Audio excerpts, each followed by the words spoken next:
Welcome to HMH Learning Moments, a production of Houghton Mifflin Harcourt. I'm your host, Noelle Morris.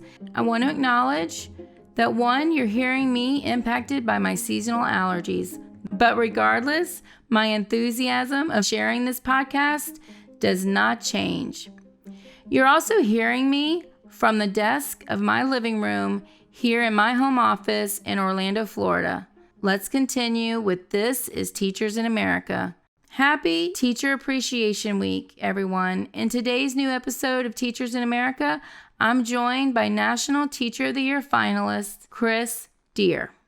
My conversation with Chris took place in Louisiana before school closures in February 2020. So in context of everything from then to now, as you're listening to this podcast, I want to share with you that our hearts go out to the people of Louisiana and those everywhere affected by COVID-19. Chris teaches world history and AP Human Geography in Louisiana at Chalmette High School in St. Bernard's Parish. One of the interesting things you'll learn about Chris is that his senior year of high school, he was uprooted by Hurricane Katrina. So transitions and hardships and change is nothing new to him. But eventually, after high school, he decided to move back to his hometown, where he has earned 2 master's degrees. In fact, he is teaching at the same high school where his mother taught before him. Chris's focus is to provide an equitable and multicultural education for all. He is the 2020 Louisiana Teacher of the Year and author of the book 1868 St. Bernard Parish Massacre, Blood in the Cane Fields. Now, here's Chris. Hey, Chris, I'm so grateful for you to let me in your classroom to be able to do this podcast and have this conversation for Teachers in America. So, listeners, I'm here today in St. Bernard Parish. St. Bernard Parish. St. Bernard Parish in Louisiana, about 10 minutes outside of New Orleans at Chalmette High School. One of the things that I have learned, Chris, from the moment we came in to the building, which I have to thank you for just meeting us at the door. So would you describe that as part of your personality, that you were just always going to make sure people are okay? I think so. I think, one, that's a teacher in me, but I can't just say that's me. I think that's part of our culture, is that we are so welcoming, and anytime people come in, we definitely get them the service that they need. I always say you never really leave Louisiana with an empty stomach or without a friend. And that continued as we walked in the hall, because you were mentioning to students, like, do you see that there are guests here? And then they would add a smile or say, oh, you're going to love it. And then as we walked in the hallway and then came into your classroom, and there were 2 students here that I have to say I did not expect to get such a warm welcome to a perfect stranger. And even though I was born in Mobile, Alabama, and I consider the Gulf in this area sort of the part of the South that I'm from, as I walked in, she's like telling me everything that she loved about what she was seeing in me. And I was like, what is happening here? So tell me, how does that happen? Is that, again, part of the culture of the students and the area, or is that something you're noticing coming from the way you teach and embrace who they are? I think it's a mixture of both. One thing is if you walk into this school, or if you come into the community or some places where a lot of locals frequent, they'll notice that you're not from here, and they'll want to take you in and introduce themselves and show you around. And I think you saw that as you were coming in, when students saw that they had faces that were a little unfamiliar to them, so they wanted to tell you hey and smile. I do try to bring that in my classroom, taking that culture and utilizing that to get students to get to where they need to be. But the 2 students that were in here when you came, I didn't even know they were in here. So I try to keep my classroom a space where it's open and people can come in and they can embrace who they are and embrace anyone else who comes in. I mean, she complimented me on my fashion, and she was like, that pink works for you? And I was like, well, thank you. Usually I'm coming to I'm asking the questions, or I'm Right. pointing out what I'm noticing. So it was nice to have that an unexpected flip. Let's give our listeners a little bit about the culture of your community and the high school and the makeup of who are the students here. Our students are very diverse. It's a diverse background at Chalmette. We have about 52% student of color, so no race or ethnicity is a majority. And I feel like they're being raised in ways that the older generation that was here is not being raised. They are experiencing different cultures at a very young age. I actually grew up in Chalmette, and the demographics were a lot different before Katrina. It was majority white. After Katrina, it shifted dramatically. We had a lot of immigrant groups come in, a lot of people from New Orleans come in. And I think that exposure that our students are getting is really opening their minds and getting them to, understand where people come from, especially in classes where you try to bring that out and bring out the best that diversity can offer. So, yeah, I think our future is bright here because of our students. You mentioned about being from Chalmette, but you were displaced after Katrina in your high school years, right? Right. So tell me a little bit more about that. So I went to school here my entire life, and St. Bernard Parish was kind of all I've known. And Katrina hit when I was 17. So our home got about 12, 13 feet of water. The whole entire area was uninhabitable. It's definitely not like what you saw today when you came in. So everyone had to leave. My family ended up in Texas. We stayed in hotel rooms until we could no longer afford it. Checks weren't coming in. So we had to stay in shelter in Longview, Texas. So from there, I finished my senior year of high school in Texas. And that was a very interesting and eye-opening experience. And I think it shaped a lot of who I am. But I couldn't tell at the time.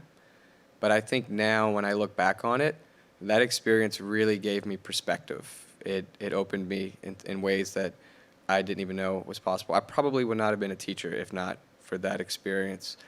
I remember my mom actually came back to live in a FEMA trailer on the school parking lot to teach other students who came back. And since there were no school buildings you could, have classrooms in, they were either demolished, gone, or not able to serve the population.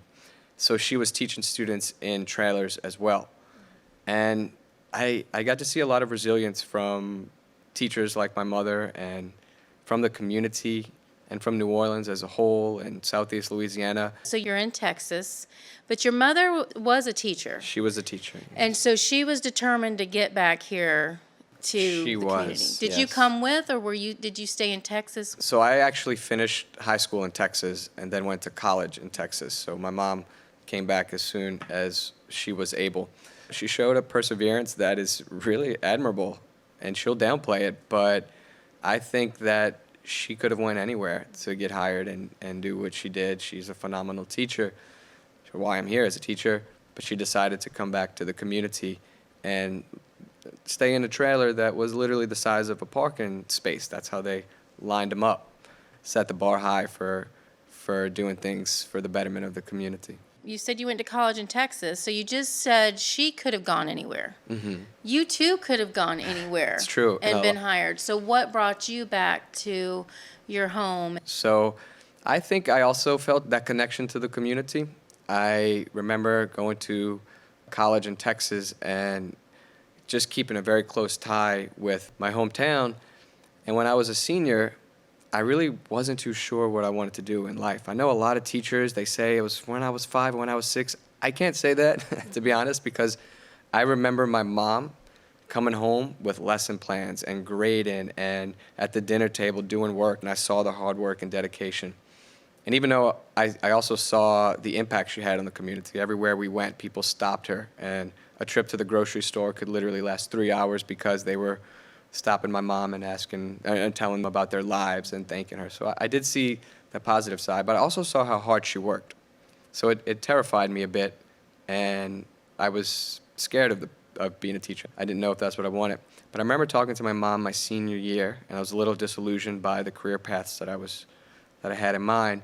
And she said, "Why don't you come watch me teach and see it from my perspective instead of a student's perspective?" And I took her up on her offer. She's not a person you could really say no to. And I sat at that desk right there, and I watched my mom teach in this classroom. And I remember seeing real engagement happening and real inspiration happening in real time. It was fascinating. And the impact that she was making on the community, I remember thinking, I want to move back to my home community and be a part of that process as well, because she was giving kids hope. And I saw that. Around the same time, the BP oil spill happened in 2010. And so many students and their families, they lost their jobs. And I saw that, and I really feel this, calling to get back there. So after I graduated, I started teaching in St. Bernard Parish, and I never looked back. So you are teaching in the classroom where your mother taught. That's correct. This is where my mom taught, and she retired after 40 years. When I came back to teach, I taught middle school for 5 years, and that's what I wanted to do. But when my mom retired from this classroom, she said, "Do you want to apply for my position?" And that's how I started teaching at Chelmsford High. And she felt so happy to leave her legacy in, the hands Because she of had her to have son. seen something for her to say, come and see it from my perspective. You had only seen my profession from my child, seeing Right. the paperwork, seeing probably exhaustion, right? Absolutely. What was the first teacher moment that you had where you felt like, now I know what my mother was saying about how much she loved teaching? I first started teaching special education, a significant disabilities class. It was incredibly hard for me to do, but I remember seeing students overcome obstacles, and once I started to actually see that happening, then I remember thinking that, wow, this is a powerful profession. And I feel like that happens frequently in teaching, especially the older you get and the more you teach, the more those moments happen, because the better you become, especially if you work to try to become a better teacher. And my first year was very challenging, absolutely. But I do remember times where there were those instances where kids' light bulbs were going off in their head. And one thing about teaching that a lot of people don't realize is teaching is only one aspect of it. It really shouldn't even be called teaching, because they come to you, as you saw today, they come to you with so many external problems because they look to you for guidance and assistance. And I remember when I started teaching that I wasn't anticipating that as much. So when that started to happen, that's when I realized that this is more than just a profession or a job where you clock in, clock out. It's a calling. You said guidance and assistance, but the one thing I can tell too is acceptance. Acceptance. And see me. And from the students I've met, they definitely know you see them. What surprised me, though, is when you and I were talking and I mentioned one of your students was, you said, come in and meet our guests. And she Right. came in and She's going places. She is going places. She is going to run some nonprofit or phenomenal advocacy Right. program. And as we were talking, she said, last year when I had Mr. Dier, I didn't know a lot about my Black culture. And through his class and the way he's designed it, I was able to explore and learn more about not just my Black culture, but my Black history here in this community, this part of Louisiana and New Orleans. And now I feel so empowered that I want to keep learning more, but I want to give that to others. And she's created a club that you sponsor. She wanted me to sponsor a club, and she came to me at the beginning of the year. And she said she wants a club where students can talk about issues that relate to their lives and work to destigmatize mental health issues and help kids cope with trauma by using culture and things that bring us together as a bridge for that. And I just thought it was amazing. I said, I am on board right away the day she came up to me. And so she had a vision and she felt empowered, and she came in and wrote BLUE on the board, BLUE. And I said, what does that mean? And then she wrote the B, believe in yourself, L, love yourself, U, unity, and E, evolve to empower.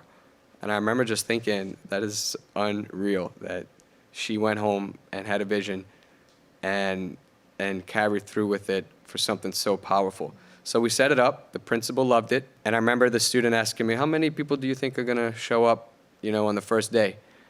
And I really didn't know. I didn't want to let her down. So I said about a dozen or so. And then the first meeting comes around, and my classroom was so packed that there was kids outside of the door, and I was just so impressed. And now every Tuesday, kids come into my classroom, they form a circle, and they talk about these issues, and she plans all these activities. Her and her friends, they get together, and they plan the activities, and she'll email me something to print, and it's questions that they can discuss and go over. One thing she did that had students in tears, they wrote letters to family members and loved ones, some of whom are not with us, and they read them out loud to each other, and it was powerful and it was impactful. And I sit in on the circles now, and I talk about my issues, and now we have other teachers that come in. So it's real community building that a student is doing that I feel like I empowered, who is now in turn empowering me.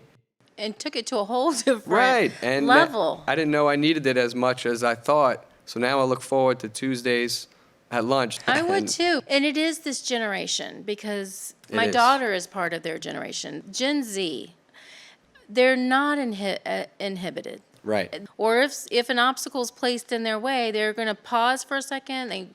I notice they get frustrated, but then they're like, well, let me see how I go around. You're the 2020 Teacher of the Year for the state of Louisiana. Why does it surprise you that your students would advocate for you and talk about you, even though you're not standing right there? That's interesting. I was surprised because I didn't know that. She's never told me that. And I told her to talk to you about her work that she's doing this year. So I guess I never knew the origin story of why she was starting that work. So I was surprised, and you try to stay humble, but when someone says something that powerful, it makes you feel great, like you actually made an impact on someone's life. And so to hear that was definitely a great moment, for a student to say that to complete strangers about my teaching. Then yeah, that makes me feel great. We do tend to be humble, and I am on this side where we're not in it for the pay. Yeah, you're not in it for the pay, but I do love the side of teaching personality that we should be bold, right, and say, I am awesome, I know what I'm doing, I still am learning. We are lifelong learners, but I think as teachers, we need to own our craft and we need to be bold. So you mentioned that one of the students had been in school suspension, and as we were coming up to your classroom, you stopped by the in-school suspension room and said, I would like her to be able to come to class. Right. Is that something you've established here with your principal? I have, and when that happens, I feel like if a student gets an in-school suspension, I think to myself, I really wish they were here today because they could gain so much. And I thought about that with the student when I heard that she was in there. I knew that she would thrive in this activity and that she would really enjoy it. And she gained, I feel like, a lot for today. And today she did way better than, so many students that I've taught for years. She's one of my top students.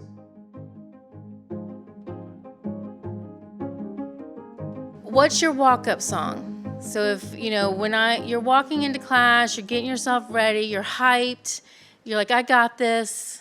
I'm thinking of a song that I've been listening to lately that's really current and relevant because we're in Mardi Gras season.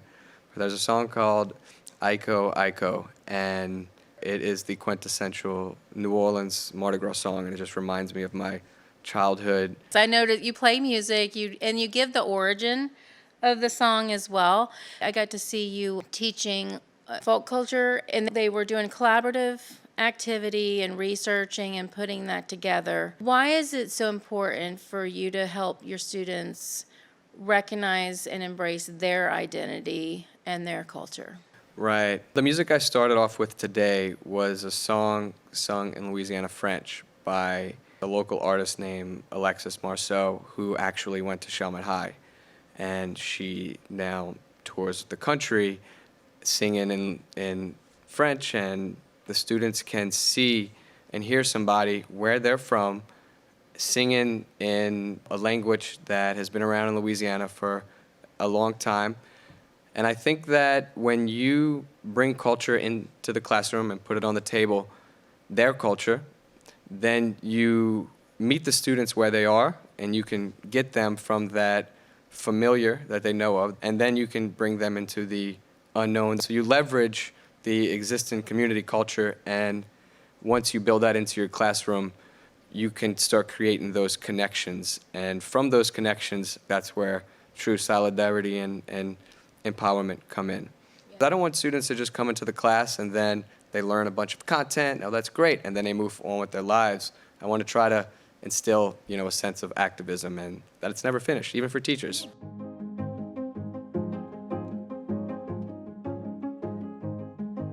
What's your favorite food? I love local Creole cuisine. I love gumbo, jambalaya, etouffee. There's nothing better than eating boiled crawfish with people that are so close to you in your life. And we try to bring that here into the classroom as well. Even in the cafeteria, they serve gumbo on Fridays and red beans and rice on Mondays. I was noticing, I was like, this cafeteria has a different smell. Mm-hmm. Oh, yeah. They'll cook gumbo and red beans and rice on Mondays, and they're cooking what they know. And there's hot sauce for the kids. And I think food is a great thing to bring people together as well. At the end of the year, kids are encouraged to bring food representative of their culture. Tell me, being a white teacher, how do you learn to feel comfortable letting your students learn from you? And then do you feel as white educators, we can support each other in having that conversation to embrace cultural responsive teaching? That's something that I have to think about every day as a white male educator in the South. I'm coming and speaking in front of students that are a lot different than me, and a lot of students of color, and a lot of white students too. And I have to think about the ways that I carry myself and the ways that I think and operate in order to ensure that, my privilege is used in ways that is beneficial for all and that leverages every student and does not try to ever, marginalize any group or contribute to the marginalization of groups that happen in our society. So that's something I am cognizant of. I think that I try to create a culture in my classroom where students can feel safe to talk about their backgrounds and their identities, and I encourage it. And I try to build an environment of empowerment where it's not only welcomed, but it is celebrated, that your culture means something, and it's a culture that I want to learn about and learn from. And my students and I, we might be very different in some ways, but I want them to understand from the day they get in there that you have something that you can bring to the table and you have value, and I want to get that value from you. Definitely. I mean, I think your authenticity just exudes from who you that. are. It's not about a checklist. It's not about trend. It's really this human to human connection. Do you realize that when you want them to summarize or recap, there's a check-in phrasing that you do, and I just wondered if that's a best practice that you've picked up to give yourself a pause. I think it's.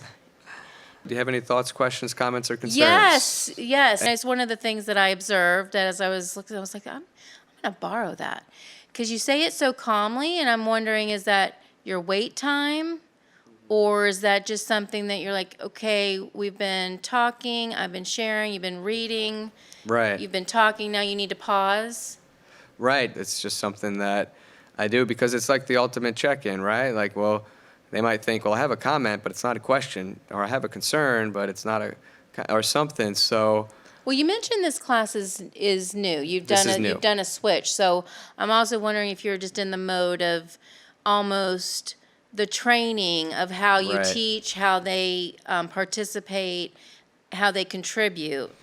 Right. I want to keep the open line of communication as best as possible so they know they can be honest with me, and we can. And once you create that honesty and you create that trust, then we can circle back and then talk about things that happened in our hometown in the past, and bring that to things that are happening today, because you have to establish that culture of honesty and trust. So they feel like they can talk about things or concerns that they might have. I like that you in said any way. concerns at the end, because it is you're offering them to say if something we just discussed is not sitting easy Right. or is causing, almost like an reaction, an emotion, you want to bring it out right then and talk about it. But I also want to share, like, I heard you don't even hear the chairs turn, the desks turn when they formed groups.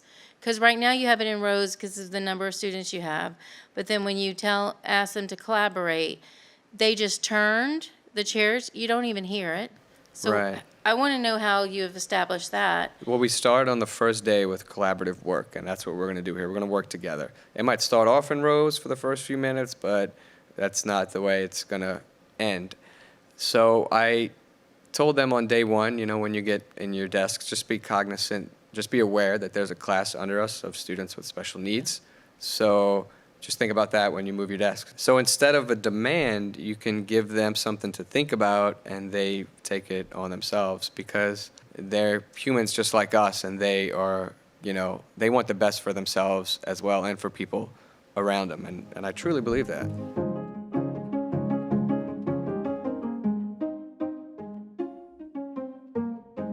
So it's Friday, you're on your way home. What's a way that you think about your self-care and rejuvenating over a weekend? I try to read and write as much as possible. That's kind of like my therapy is writing.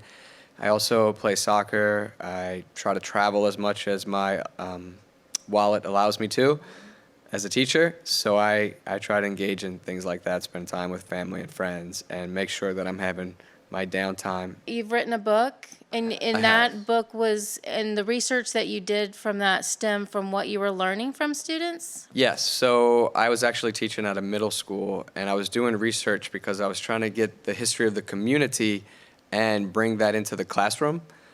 So I was constantly trying to bring in different stories. I was teaching Louisiana history. And so I was pulling things from all over Louisiana, indigenous cultures, and just trying my best to get their history to them. And I came across something that happened in 1868. There was a massacre that happened here, a racial massacre where people were killed during the presidential election of 1868 for trying to vote for a certain ticket. And that happened in St. Bernard Parish, where I'm from, on the grounds where I teach. And I never heard about it. And my mother never heard about it. And almost everyone I talked to never heard about it, except for very few people. And it was literally, I can count them on one hand. So I was so intrigued by this history that I just started diving in and digging and trying to do as much research as possible. And through that research, I wrote a blog, and the History Press reached out to me and asked if I wanted to write a book about this topic. And of course, I said I would love to. So I did publish a book in 2017 about the history of that massacre that happened in my hometown in St. Bernard Parish. And what I was noticing as I was doing research is that a lot of the names in the book, the surnames, are the last names of students that I currently teach, victims and perpetrators alike. And some of them are in the same classrooms together. So it gives a lot of students perspective about what happened here and how hard it was to be a person of color in St. Bernard Parish back then and definitely today. So I think with those connections that we build, we can talk about the history here in ways that could help shape our future. So we were talking about that massacre being based on people wanting to vote and vote for a certain ticket. When you think about your research and your writing of that book, and now it's 2020, what do you see from students' perspective now, how they are talking about or embracing their future as participating in civic duty?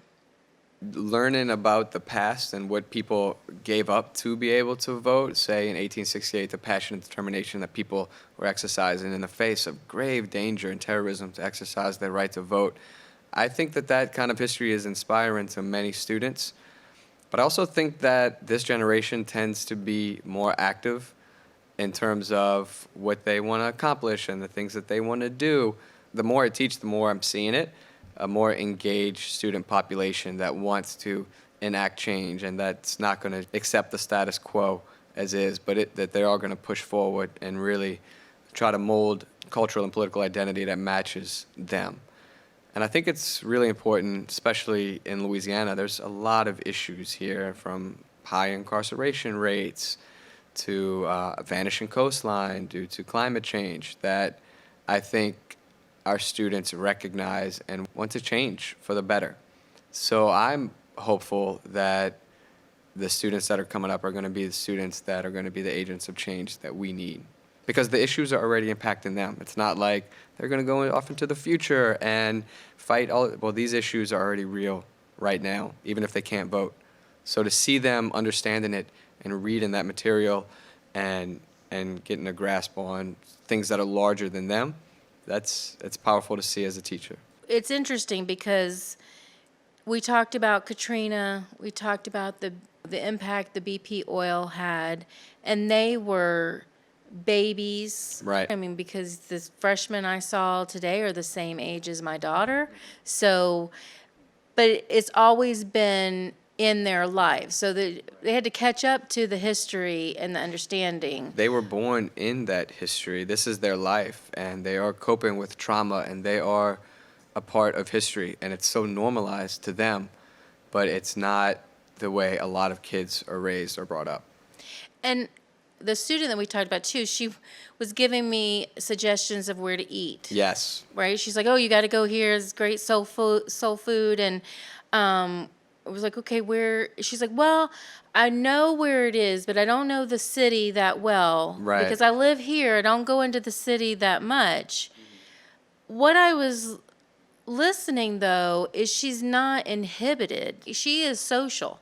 So she pulled out her phone. She was like, well, I know it's good food. I've been there. Let me figure out how to tell you how to get there. Right. A lot of them have family in New Orleans, and they go there a lot. And some of them are actually just from New Orleans and came out to these working class suburbs. But a lot of them have very close connections to the city.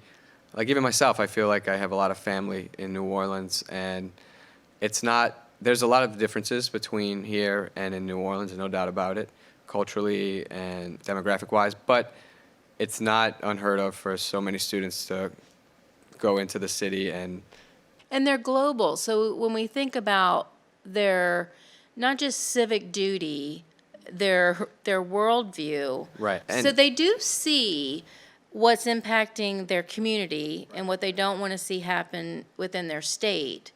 But they're also very much more aware than I know I was in 1987, and even probably younger. They're much more aware than I was as in high school. Easily much more aware, and have a better idea of so many things, from food to global politics. I mean, even today, just talking about king cakes and which ones they like. And when I was growing up, everyone in Chalmette loved Randazzo's, the local bakery, but now the kids talk about Dong Phung in New Orleans East, and it's a Vietnamese bakery, and that's where they take a trip to go get king cakes more. And it's interesting to just see their cultural awareness and those horizons that are so much more broadened than I was, and that's how they are politically and civically.